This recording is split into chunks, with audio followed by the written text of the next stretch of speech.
charity for the pleasure of Allah, the pleasure of Allah. Oh, you who believe, read the Quran every night of Ramadan, night of Ramadan. Welcome, O Ramadan. It is Ramadan. It is Ramadan.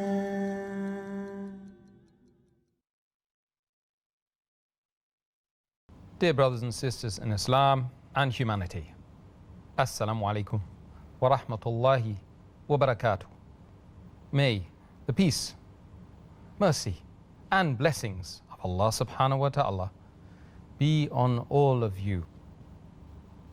Welcome to the show, Ramadan, a date with Dr. Zakir. I'm your host, Yusuf Chambers, and today we will be discussing the topic Suhoor and Iftar. Dr. Zakir, Assalamu alaikum wa rahmatullahi wa barakatuh. Wa alaikum assalam wa rahmatullahi wa barakatuh. And how are you today? Fine, thank you, alhamdulillah. Alhamdulillah. I'd like to start the topic with an essential one.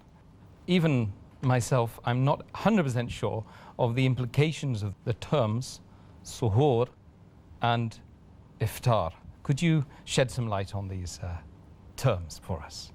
Alhamdulillah. Wassalatu wassalam. Ala Rasulillah wa ala ali wa sahbihi ajmain. Amma ba'd.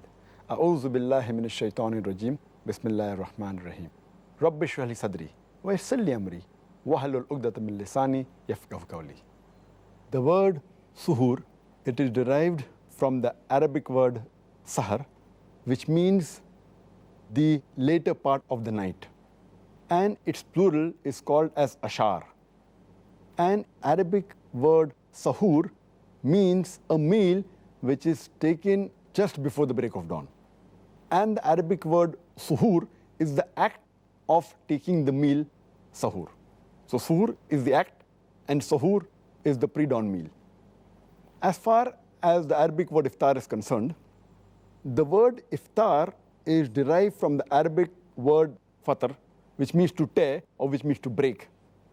And the word fatur means the meal taken to break the fast. And the Arabic word iftar means the act of taking the meal to break the fast. I see. So Dr. Zakir, what is the significance of taking the suhoor, the pre-dawn meal? According to the saying of our beloved Prophet Muhammad, it's mentioned in Sahih Bukhari, volume number 3, in the book of fasting, hadith number 1923, where our beloved Prophet said that sahur, the pre-dawn meal, in it is blessing. It's mentioned in Sahih Muslim, volume number 2, in the book of fasting, hadith number 2413, that it's mentioned that the difference between the fasting of the Muslims and the people of the book, the Ahl Kitab, the Jews and Christian, is the taking of the sahur, the pre-dawn meal. So that is the act which differentiates between the fasting of the Muslims and the people of the book, the Jews and the Christians. It's mentioned in the Silsila As-Sayyah, volume number 3, hadith number 1045. Our beloved Prophet Muhammad said that blessings are found in 3 things. One is the Jama, that is a congregation. The 2 is at-tarid, that's a sort of a food. And the 3rd is the sahur, the pre-dawn meal. A similar message is repeated in Silsila As-Sayyah, volume number 3, hadith number 1291, where our beloved Prophet said, blessings are in 2 things. One is sahur and one is a just measurement, that is while weighing. And there are several hadith in which our beloved Prophet ﷺ, he has talking about sahur, that in it is blessing and it is better for the Muslim Ummah.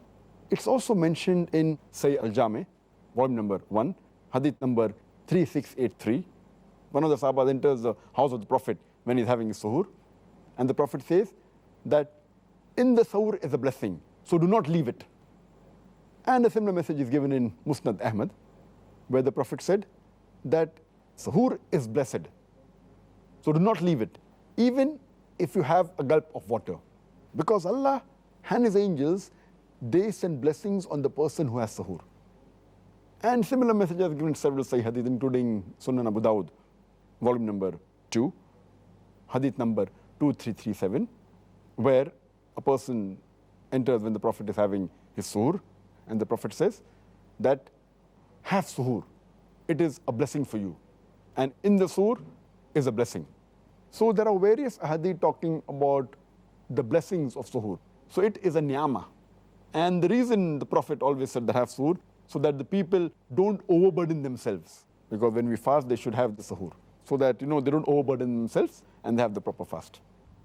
Okay, thank you very much for that answer, Dr. Zakir. Just a little question, or it could be just a clarification, regarding the historical significance from the Quran regarding suhoor, the pre-dawn meal. Before the Quran stipulated exactly how it should be taken, how did the Sahaba, the companions of the Prophet Muhammad sallallahu alaihi wasallam, start and begin the fast? Before the Quran gave the exact details of the timings of suhoor, etc., the Sahaba at the time of the Prophet, before the Quranic verse of Surah Baqarah chapter 2 verse number 87 was revealed, they used to follow what was practiced earlier by the Ahl Kitab, by the people of the book. And that you get from various records, even from the Hadith, etc. And at that time, they were supposed to have the iftar immediately after sunset. And once they went to sleep, they could not have any meal. Then they had to fast the complete next day, and they could only have the meal next day after sunset. So this was the practice that was followed earlier. And there's a hadith which is mentioned in Sahih Bukhari, Book of Fasting, hadith number 1915, where it mentions about a Sahaba by the name of Qais ibn Sirmar al-Ansari. And he comes one day to the house at the time of iftar, after doing a lot of hard work, and he tells his wife that I'm hungry, please can I have some food for iftar? So the wife says, there's no food in the house, I will go and get from outside. So when she goes out to get food, because this Sahaba, Qais, may Allah be pleased with him, he was very tired. So before the wife comes back, he goes to sleep. Sleep overtakes him. So by the time the wife comes back and she sees the husband sleeping, she says, oh, what a disappointment. Now we can't have the meal. So when he gets up, next day he could not have the food, and he had to fast the whole next day. And by the time evening comes, he faints. So they took the matter to the Prophet and told him what had happened. And after that, the verse of the Quran, Surah Baqarah, chapter number 2, verse number 187 was revealed, that you can approach your wife and eat and drink until the white thread of dawn is differentiated from the black thread. So then were the rules laid down. That means you could eat the full night, and then the verse continues, you can fast till the night falls, which is sunset. So before this verse was revealed, the action of the fast was different. They could have only one meal immediately after sunset, and once they sleep, they could not have again, until this verse of Surah Baqarah chapter 2 verse 97 was revealed. And that's what we follow today. Well, that's very comforting to know that we can have the dawn meal, because I think a lot of people will be suffering otherwise. The mercy of Allah subhanahu wa ta'ala, indeed. Dr. Zakir, you mentioned a verse just now. Can we just ask you the significance of that verse? Eat and drink until the white thread of dawn appears distinct from the black thread.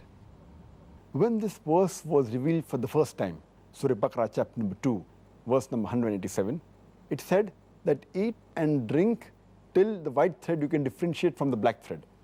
The moment this verse was revealed, the Sahabas understood the meaning as the verse was revealed, and it's mentioned in Sahih al-Bukhari, volume number 6, hadith number 4509, that one Sahaba, the moment he heard this verse, he took 2 hair strings, one black and one white, and he kept it beneath his pillow. And when he got up for suhoor, he tried to differentiate between the white string from the black string, and he could not really understand. So he went to the Prophet and asked him, what does it mean? And another hadith, it's mentioned in Sahih Bukhari, volume number 6, hadith number 4510, where it says that one Sahaba, he took 2 threads, one black thread and one white thread, and he tied it in his toes, in the legs, and he kept on eating until he can differentiate between these 2 threads. But when they went to the Prophet and asked, what does it mean that until you can differentiate the white thread from the black thread. Then the Prophet made them understand that what it actually means is until you can differentiate the white thread of dawn, that means the light of dawn, from the black thread of night. And then the verse was revealed incomplete, and the word of dawn was revealed later on. First the verse was until you can differentiate the white thread from the black thread. Then Allah reveals in between white thread of dawn. So the complete verse then is revealed. So then it was made clear. And our beloved Prophet ﷺ, he explained the meaning of two fajr. And he said that the first fajr is known as the false fajr, where you see a vertical white streak of light, which is somewhat similar to the tail of a fox. But that is known as the false fajr. And the second fajr, which is the true fajr, is when the redness of light, it spreads horizontally in the sky, which you can see it in the mountains and which reaches the houses and the streets. So that is the true fajr. That is the break of dawn, when a person should stop eating at that time.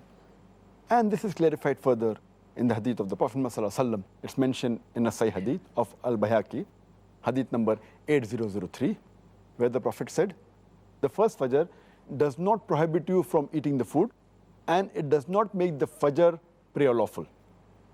And the second fajr, that is the true fajr, it makes the eating of food prohibited, and it makes the fajr salah lawful. So we made the differentiation between the two types of fajr. And further it's mentioned in the hadith of Sunan Abu Dawud, volume number 2, in the book of fasting, hadith number 2348, where the Prophet said, let the people continue eating and drinking and should not stop when they see the white vertical light. And they should keep on eating until they see the horizontal redness of fajr. That is the true fajr. And it's further mentioned in Sahih Muslim, volume number 2, in the book of fasting, hadith number 2407 and 2408. Hazrat Aisha, may Allah be pleased with her, she said that let not the call of Bilal, may Allah be pleased with him, and the whiteness of the first fajr deceive the people, and let them not stop eating. That means they can continue eating. And there's another hadith which says that let not the call of Hazrat Bilal deceive you. Continue eating until you hear the call of Maktoum. So this actually is the complete meaning of the Quranic verse, that you can eat until the white thread of dawn becomes distinct from the black thread of night. Thank you very much for the answer. Dr. Zakir, is there any specific time for taking the sahur mentioned in the Sunnah of the Prophet Muhammad sallallahu alaihi wasallam? As far as the sahur is concerned, sahur is the pre-dawn meal. It can be taken any time from midnight up to just before the break of dawn. And as the Quran says, which I mentioned earlier, in Surah Baqarah, chapter number 2, verse number 187, eat and drink until the white thread of dawn appears to you distinct from the black thread. So you can have the sahur anytime from midnight up to the break of dawn. But according to the Sunnah of the Prophet, it is preferable to delay the sahur as late as possible and just before the break of dawn. That is preferable. And there are various hadith mentioning about that. There's a hadith which is mentioned in Musannaf Ibn Shaybah, hadith number 9057, where a man tells Ibn Abbas, may Allah be pleased with him, that he had the suhoor till he doubted it was the break of dawn. The moment he had a doubt it was break of dawn, he stopped. So Ibn Abbas, may Allah be pleased with him, he said that keep on having the meal until a doubt is clarified that the dawn has broken. Prophet Muhammad, peace be upon him, said, it's mentioned in Sahih Bukhari, volume number 3, in the book of fasting, hadith number 1921, Zayd bin Thabit, may Allah be pleased with him, he said that after he had suhoor with the Prophet, he went for salah, and then he asked the Prophet, what is the time difference between the suhoor and the adhan?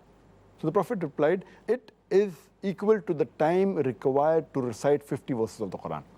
Further it's mentioned in Sahih Bukhari, volume number 3, in the book of fasting, hadith number 1918 and hadith number 1919, where Hazrat Aisha, may Allah be pleased with her, she said that the Prophet said that when you hear the adhan, when you hear Bilal, may Allah be pleased with him, pronounce the call for prayer, pronounce the adhan, please don't get deceived by it and continue eating and drinking until you hear the adhan of Ibn Maktoum. For he does not pronounce the adhan until it is dawn. That means you can eat till dawn. That is the time for suhoor. But there are various hadith talking about the sunnah of delaying the suhoor. It's mentioned in Sahih Jame, volume number 1, hadith number 2835, where a beloved Prophet ﷺ said that you should hasten in breaking the fast and delay in having the suhoor. It's further mentioned in a Sahih hadith of Al-Bayhaqi, hadith number 8127, that the Sahabas, they were the first to break their fast and they were the last to do their suhoor. Further it's mentioned in a Sahih hadith of Al-Bayhaqi, hadith number 8125, in which Prophet ﷺ said that we prophets have been commanded that we should be the first to break the fast and the last to take the suhoor and place our right hand over the left when we offer salah. So based on these ahadith, it shows that suhoor can be had from any time between midnight to the break of dawn, but it is preferable delaying your suhoor. Dr. Zakir, is it allowed for one to eat and drink even when the mu'adhin announces the call to prayer for Fajr? Is it allowed to eat and drink? Some people, I'm not sure whether it's correct or not, but some people believe that you can eat and drink all the way up to the Fajr adhan and beyond. I'm aware that there are some Muslims who believe that you can eat and drink until the Fajr adhan ends. And there are some people who, when they can hear various adhan of different mosques from their house, they wait till they hear the end of the last adhan. So if they can hear 5, 6 adhan, they wait till the last adhan ends, till that time they eat and drink. In fact, this is not proved from any of the hadith of the Prophet.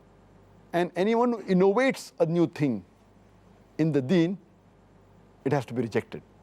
It's mentioned in the hadith of Sahih Bukhari, volume number 3, hadith number 2697, that anyone who innovates a new thing in the deen, it has to be rejected. In fact, it's clearly mentioned in the Quran in Surah Baqarah, chapter number 2, verse number 187, that eat and drink until the white thread of dawn becomes distinct to you from the black thread. That means the moment dawn breaks, moment you hear the adhan, you have to stop eating. And as I quoted earlier, the hadith of Sahih Bukhari, volume number 3, book of fasting, hadith number 1918 and hadith number 1919, where Hazrat Aisha, may Allah be pleased with her, she said, when you hear the adhan of Bilal, may Allah be pleased with him, continue eating and drinking until you hear the adhan of Ibn Maktoum. For when he gives the adhan, it is the time for Fajr, that dawn breaks up. That means the moment you hear the adhan, you have to stop eating. The moment you hear the adhan, you have to stop eating. But there is a concession given by our beloved Prophet ﷺ. It's mentioned in a Sahih hadith of Sunan Abu Dawud, volume number 2, in the book of fasting, hadith number 2343, where the beloved Prophet said that when you hear the adhan, and if you have drinking vessel in your hand, you are allowed to satisfy yourself from that vessel. That means our beloved Prophet has given a concession that while you're eating or drinking, something is in your hand, you can complete it. But that doesn't mean that if you have a big sandwich in your hand, that you complete it. If you have a bite left of that sandwich in your hand, and then you've had it, it's fine. Or when you're drinking a glass of water, and there is something left in it, you can have it. That doesn't mean you can go out of your way and touch your hand and pick up another glass of water and keep on have a big burger or a sandwich and keep on eating for a few minutes after the adhan started. And it's a misconception that you can eat till the end of the adhan. There's no hadith saying that. Because you start the adhan the moment the Fajr prayer time starts. A moment it's the break of dawn, the adhan has to be given. The moment you hear the adhan, you have to stop eating. Dr. Zakir, when is the correct and the best time to break the fast? The best time to break the fast is as soon as night falls. As the Quran says in Surah Baqarah chapter 2 verse 187, eat and drink until the white thread of dawn becomes distinct to you from the black thread, and keep the fast until night falls. The moment you see the sunset, that is the best time that you should break the fast.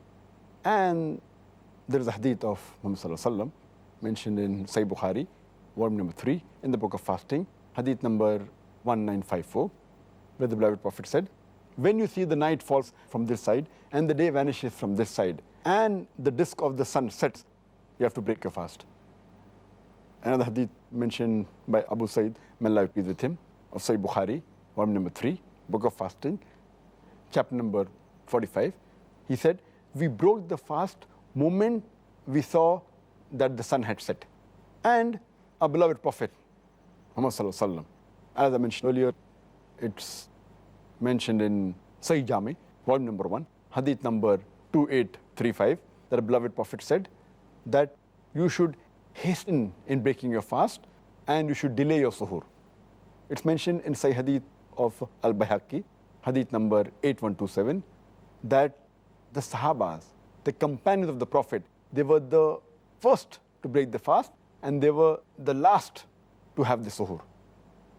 It's also mentioned in Al-Bayhaqi, hadith number 8125, that Prophet Muhammad Sallallahu Alaihi Wasallam said that we prophets have been commanded that we have to hasten in breaking our fast and delay our suhoor and keep the right hand over the left while offering salah. There are various other hadith which specifically mention that we have to hasten the breaking of the fast. It's mentioned in Sahih Bukhari, volume number 3, in the book of fasting, hadith number 1957, that our beloved Prophet said that my people will be on the right path till the time they hasten in breaking their fast. It's further mentioned in Sahih Ibn Hibban, volume number 8, hadith number 3510, where the beloved Prophet ﷺ said that my people will be on the sunnah till the time they do not wait for the stars to break the fast. Our beloved Prophet ﷺ also said, it's mentioned in Sahih Ibn Hibban, hadith number 3509, that the beloved Prophet said that my religion will be seen till the time my people, they hasten in breaking the fast and not do like the Jews and Christians who delay the fast. So based on all this Sahih hadith, we have to realize that we have to break the fast as early as possible. It is the best. Immediately after the sun sets. Dr. Zakir, in difference to what you've said, there are some people who delay the breaking of the fast and the Maghrib prayer on the premise that they don't believe the sun has completely set and on the basis that they believe it's always better to be on the safe side. Is this a correct logic? There are a large number of Muslims who they want to be safe and they delay the breaking of the fast. Even though the sun has set, they said, let's wait for about 3 or 4 minutes, then we'll break. Because they want to be careful, because there's a hadith of a beloved Prophet ﷺ, it's mentioned in Sahih al-Targhib, hadith number 991, where the Prophet, he speaks about his dream, that he has a dream, and he's taken up, and there he hears the sound of people howling. And he asks that who are these people? These are the people in hellfire. Then he's taken to another corner, and he sees that people are hung from the hamstring, and the corner of the mouths are torn, and there is blood dripping. So he asks that who are these people? So the replies, these are the people who broke their fast early. So based on this hadith, that if a person breaks the fast early, he'll be hung from the hamstring and his mouth will be torn and there'll be dripping of blood. People go out of their way to take a precaution and they delay by 4 or 5 minutes. Now this is against the sunnah. Breaking early is wrong, but delaying it is also wrong. Because as I mentioned earlier, it's clearly mentioned in the Quran, in Surah Baqarah chapter 2 verse number 187, that keep the fast until night falls. And as I mentioned earlier in the earlier answer, it's mentioned in Sahih Bukhari, volume number 3, in the book of fasting, hadith number 1954. Our beloved Prophet ﷺ said that when night falls from this side and the day vanishes from this side, and when the sun sets, you break your fast. And there are various other hadith which I quoted earlier, including Sahih Bukhari, volume number 3, in the book of fasting, hadith number 1957. Our beloved Prophet said that my people will be on the straight path till the time they hasten to break the fast. It's mentioned in Sahih Ibn Hibban, volume number 8, hadith number 3510, that the beloved Prophet ﷺ said that my people will be on the sunnah till the time they don't wait to see the stars to break the fast. And it's also mentioned in Sahih Ibn Hibban, volume number 8, hadith number 3509, that the beloved Prophet ﷺ said that my religion will be seen till the time my people hasten in breaking the fast and do not delay like the Ahl Kitab, the Jews and the Christians. So here there are various hadith talking about you should hasten breaking the fast. But natural, it should be after the sun has set. We cannot break the fast before the sun sets. But the moment it's confirmed that the sun has set with your own eyes, or nowadays there are clocks, there are watches, you can easily time yourself. So there's no need of waiting 4 or 5 minutes and taking a precaution. If you do that, that's what the Prophet said, that my ummah will not be on the sunnah. So to be on the sunnah, on the right track, the moment the sun sets, you should break the fast immediately. I think it's very clear, isn't it? The answer is very clear. Alhamdulillah. Like so many things in the deen, very clear. What did the Prophet Muhammad sallallahu alaihi wasallam prefer to eat when breaking his fast? It's mentioned in the hadith of Sunan Abu Dawud, volume number 2, in the book of fasting, hadith number 2349. It's mentioned that Prophet Muhammad sallallahu alaihi wasallam, when he used to break his fast, he used to have fresh dates, rutub, fresh dates. And if he did not find fresh dates, he used to have dried dates. And if that wasn't available, he used to have water. So the best is to have fresh date, that is the sunnah of the Prophet. If you can't find fresh date, then you can have dried dates. If you can't find dried date, then have water. If you can't find water, then any food that's available, you can break your fast. And if you can't find any food, or if you're midway traveling, then at least you break the fast with the intention. You intend in your heart that you've broken the fast, and as soon as you find food, you can have it. SubhanAllah. Hopefully we won't be in that situation these days. One never knows. Doctor, what's the best thing to announce whilst you're breaking the fast? The dua or the prayer or any announcement which is specific for breaking the fast? Many Muslims, they say many du'as before they put the food in their mouth. And all these du'as that is there of breaking the fast, most of them, they are zaif or they are unauthentic, they are mawdu. The authentic dua while breaking the fast is of Sunan Abu Dawud, volume number 2, book of fasting, hadith number 2350, in which the Prophet recited, it's mentioned, Zahaba Zama, Wabtallati Uruku, Wabsabat al Ajr, inshallah, which means that the thirst has been quenched, the veins have been moistened, and the reward is certain if Allah wills. Now, though this dua is authentic, some of them say this dua before they put the food in their mouth, before they break the fast, which by meaning itself it doesn't make sense. This dua is supposed to be said after you put the food in the mouth. The right thing is, before you put the food in the mouth, you have to say Bismillah. That was the practice of our beloved Prophet ﷺ. And after he ate the dates and water, or he ate food and he had water, then this dua makes sense. Zahaba Zama, Wabtalati Uruku, Wabtabat al Ajr, inshallah, which means my thirst has been quenched. Only when you have water can your thirst be quenched. So how can you say this dua before you break the fast? Only after you break the fast and you had dates and you had the fruits or you had the food and then you had water, and you say that my thirst has been quenched and my veins have moistened and the reward is certain, inshallah. And there are various other hadith of our beloved Prophet ﷺ. So as far as the dua, immediately before breaking the fast, say Bismillah. And after breaking, when your thirst is quenched, you have to read this dua. But there are other hadith. It's mentioned in Ibn Majah, volume number 3, hadith number 1752, that the beloved Prophet said that the dua of 3 people are never unanswered, means they're always answered. That is the dua, the supplication of a just ruler and imam, the dua of a person who fasts until he breaks his fast, and the dua of an oppressed. The same message is repeated in Ibn Majah, volume number 3, hadith number 1753, that a person who fasts, his dua accepted when he breaks his fast. So before breaking the fast, you can do any dua, you can pray to Allah subhanahu wa ta'ala in your own language, in the Arabic, Rabbana atina fid dunya hasanatan wa fil akhirati hasanatan wa qina adhaban nar. Any dua you can ask from Allah subhanahu wa ta'ala, ask for forgiveness, ask for supplication. Whatever you feel, you can ask. This is the best time before breaking the fast.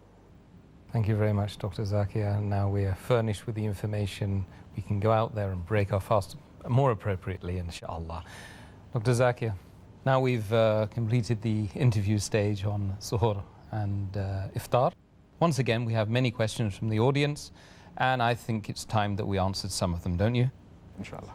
The first question, member of the audience, he asks, or he or she could be, different du'as are recited at the beginning of the fast, during the sahur.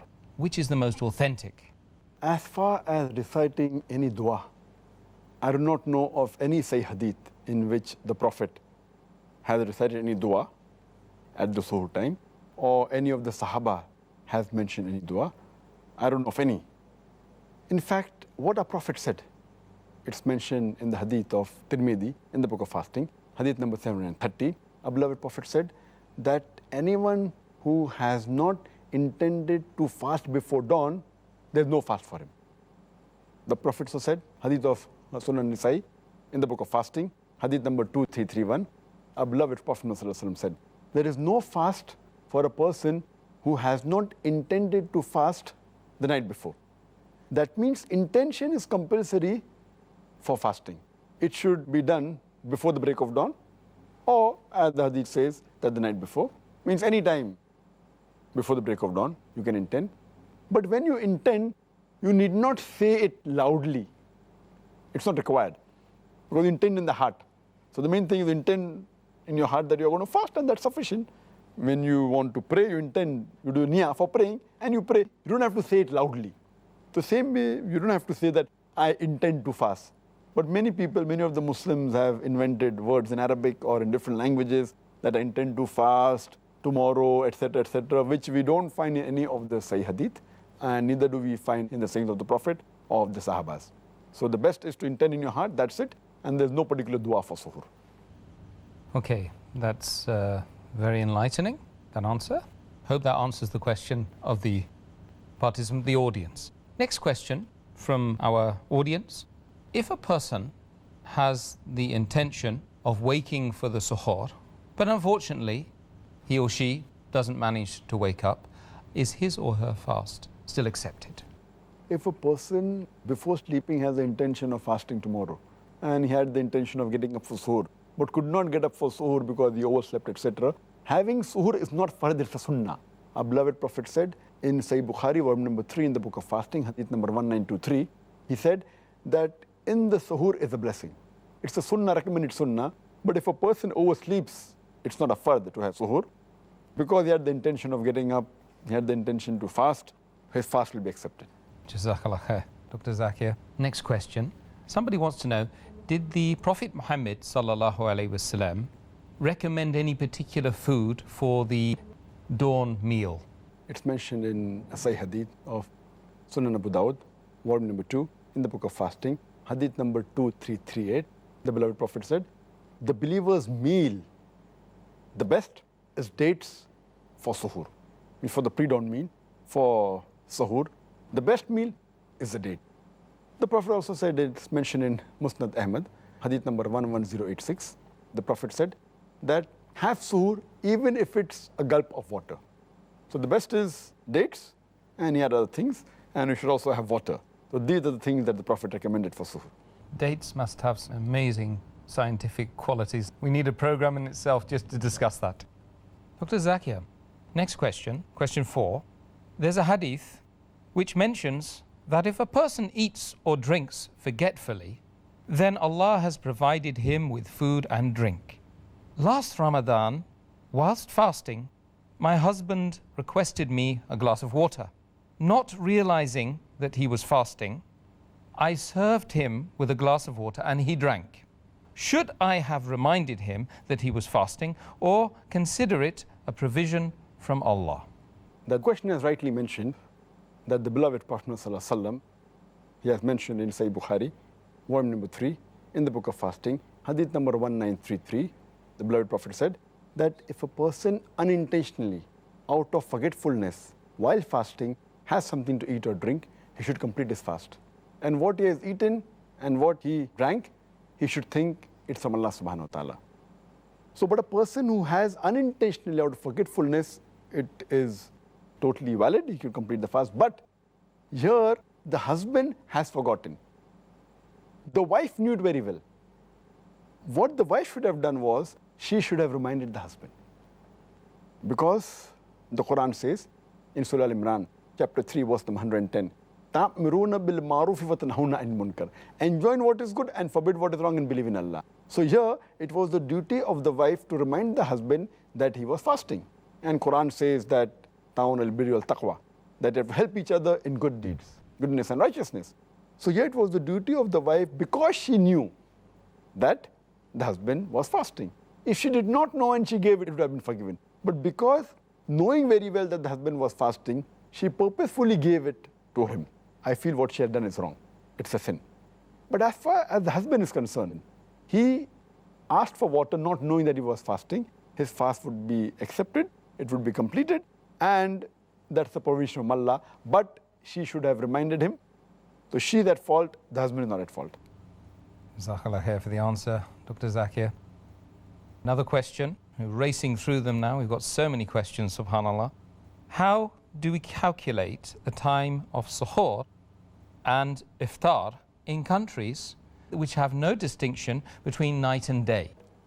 As far as those countries or those cities which have very long days or short days, or very long nights or short nights, as long as there is clear distinction between day and night, where you can come to know the sunset and sunrise, in these countries they have to observe the same rules of fasting, right from dawn up to sunset. And after sunset, up to the time of dawn, they can eat and drink and approach their wife. But in those countries and those places where there's no distinction between the day and night, where you can't come to know when does the sun rise, when does the sun set, or you have day for days together for more than 24 hours, or you have night for night together, for more than 24 hours. In these places, they should follow the timing of the city or the country which is closest to them, which has a clear distinction between day and night. Okay, that's very, very clear, isn't it? If a person is fasting and traveling long distance in a plane and is midway to his destination, should he break his fast according to the time of origin or the time at destination, as there is a difference between the two of several hours? This normally happens, and I do keep on traveling during Ramadan quite often in planes, and this is a common problem, and people not aware of the Sharia, of the ruling. Many of them say, oh, I will break the fast according to the time of origin, some say time of destination, and there's a big confusion between most of the travelers. But the right ruling is that, as Allah says in the Quran, in Surah Baqarah chapter 2, verse number 187, that fast until night appears. Another beloved Prophet said in Sahih Bukhari, volume number 3, book of fasting, hadith number 1954, that until the sun sets. So when a person is traveling in a plane, it is very easy. He should just slide the window up and see the sun. The moment the sun sets, he can break his fast. He should not bother what is the time of the origin, what is the time at the destination. He should see that where he is, from the position where he is, the moment if he sees the sun set, complete disk has vanished, he should break the fast. Similarly for suhoor, the moment he sees the vertical white streak of dawn, it is the false dawn. The true dawn is when he sees a reddish horizontal. When he sees that, it's the time for suhoor, he should stop eating. So while person is in a plane, it's very easy to decide. He doesn't have to ask anyone, just slide the window up. If it's not from his side, he can go to the other side and see the sun and decide whether the time is there for suhoor or for iftar. No, you've made what sounds a very complicated situation to be very simple, in fact. Alhamdulillah. That's the purpose of these programs, isn't it? Alhamdulillah. Another question, question 7. If a person breaks his fast after sunset on the ground and immediately takes off in a plane and then sees the sun, does he have to stop eating Is his fast valid or should he repeat it? And this situation can happen to a traveler, that he's in a place and the time for iftar is there, the sun has set, and he has iftar. And immediately the plane takes off, maybe 2 minutes after iftar. The sun sets at 6 o'clock, and 6:02, 2 minutes after 6 o'clock, the plane takes off. And the moment the plane takes off, it goes at a high altitude. And at that time, you can see the sun. So what happened? Does he have to stop eating? The person who has completed his fast, where he was staying, the fast is valid. He doesn't have to stop eating. The fast of that day is finished. He has completed the fast. He can have the iftar. Even when he goes to a high altitude and he sees the sun, he need not stop eating. His fast is completed. But on the other hand, if a person takes off 2 minutes before, at 5:58, or 2 minutes to 6, 2 minutes is balance to break his fast. And if he takes off and then sees the sun, and he sees the sun for another 5-10 minutes, he should not break his fast. He can't say, okay, while at the ground 2 minutes was left, so now it is 6 o'clock, the time is up, I will break my fast, because there he can see the sun. So at that time, he should continue fasting only after the sun sets, maybe after 5 minutes or 10 minutes or 15 minutes. That is the time that he should break his fast. And similarly, while traveling in a plane, if suppose the pilot is there and the sun can be seen, the pilot should not take the plane down so that you can break the fast early. But if there's a technical problem and you have to change the altitude and come down, and if the sun sets for the person in the plane, then they can break the fast. Jazakallah khair, Dr. Zakir. Next question. I can hear 2 adhans from different mosques, and the timing of both the adhans differ by a few minutes. When should I break fast? At the first or second adhan? As far as breaking of the fast is concerned, the 2 adhans, and both the time differ, you have to find out that which of the 2 muaddin mentions the adhan, pronounces the adhan at the right time. The right time is when the sun sets. As the beloved Prophet Muhammad said, it's mentioned in Sahih Bukhari, volume number 3, in the book of fasting, hadith number 1954, that when the night comes from this side and the day vanishes from this side and the sun sets, that's the time to break the fast. So best is you have to first find out which of the 2 muaddin is pronouncing the adhan at the right time. Or if there's a doubt, best is, today's the age of science and technology, we have a chart which exactly tells the time when the sun sets, and you can match it with your own watch, the time, or you can match the adhan, which of the 2 muaddin gives the right adhan, and that's the right time we should break the fast. You should not say that whichever muaddin gives first you have to break. If there's a difference, try and find out which of the 2 muaddin pronounces the adhan at the right time. Or best is, you do it yourself, you verify your watch it's the right time, see the timetable, and break the fast at the right time. Couldn't happen in the UK because we can't hear people reciting the adhan, unfortunately. I wish we could. Question 9.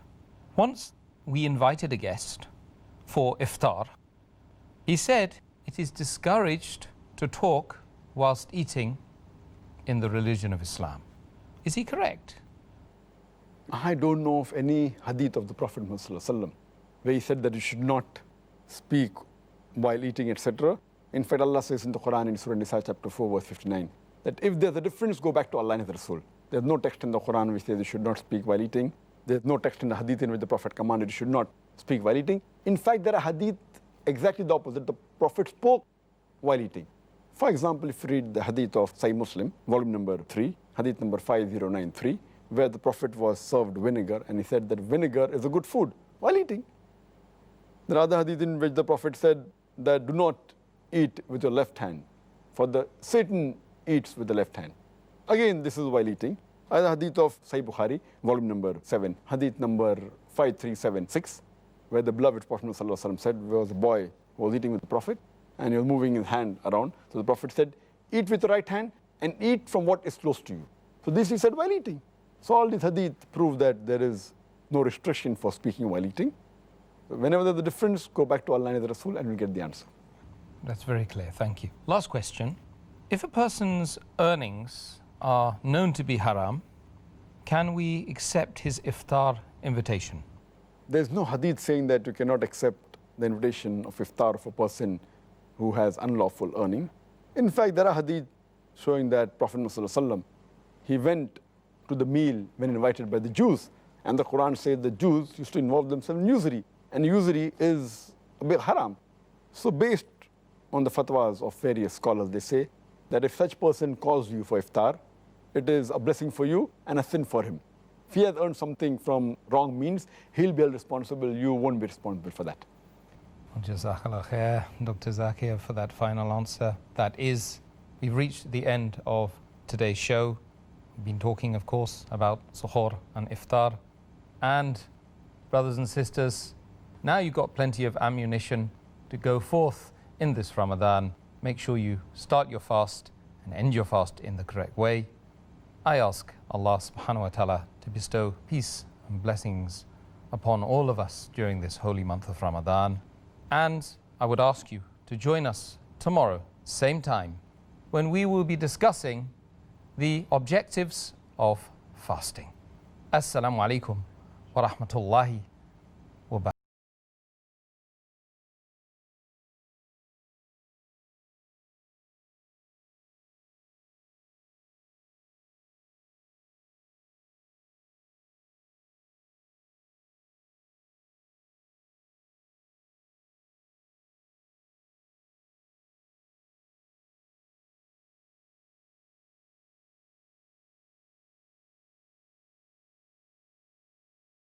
قد أهل بالصيام وأطل مسعدا أهلا وخلا ليته في كل حين